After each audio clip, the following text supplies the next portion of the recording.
16 December মহান বিজয় দিবস উদযাপন উপলক্ষে রংতুলির আঁচড় আর সৌন্দর্য বর্ধনের কর্মযজ্ঞে প্রস্তুত হচ্ছে সাভারের জাতীয় স্মৃতিসৌধ। এদিনে মহামান্য রাষ্ট্রপতি ও প্রধান উপদেষ্টা এবং উপদেষ্টা মণ্ডলীর সদস্যবৃন্দ, নানা দেশের প্রতিনিধি সহ বিভিন্ন রাজনৈতিক দলের নেতাকর্মী ও লাখো মানুষ বীর শহীদদের প্রতি শ্রদ্ধা জানাতে জাতীয় স্মৃতিসৌধে আসবেন। সাভারের জাতীয় স্মৃতিসৌধে দেখা যায় স্মৃতিসৌধের ভেতরে রং তুলি এবং সৌন্দর্য বর্ধনে কাজ করছে অনেকেই। কেউ করছেন পানি দিয়ে পুরো সৌধের ভেতর ধোয়া মোছার কাজ, আবার অনেকেই করছেন ফুল সহ গাছের পরিচর্যা, হাতে লেখার কাজও করছেন একজন, সিসি ক্যামেরার কাজ করছেন অনেকেই।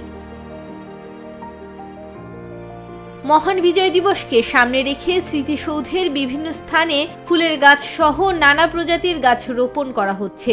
এখানে বিজয় দিবসের দিনে লাখ লাখ মানুষ ফুল দিয়ে শ্রদ্ধা জানাতে আসবেন, তাই প্রস্তুতি নেওয়া হচ্ছে স্মৃতিসৌধে।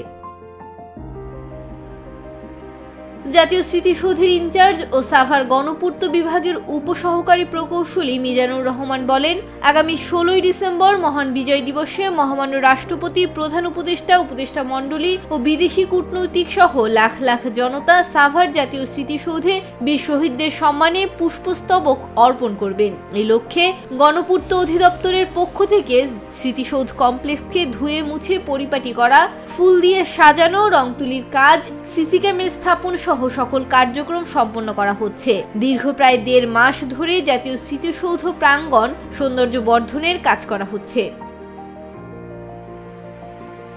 ডেস্ক রিপোর্ট, ভোরের পাতা।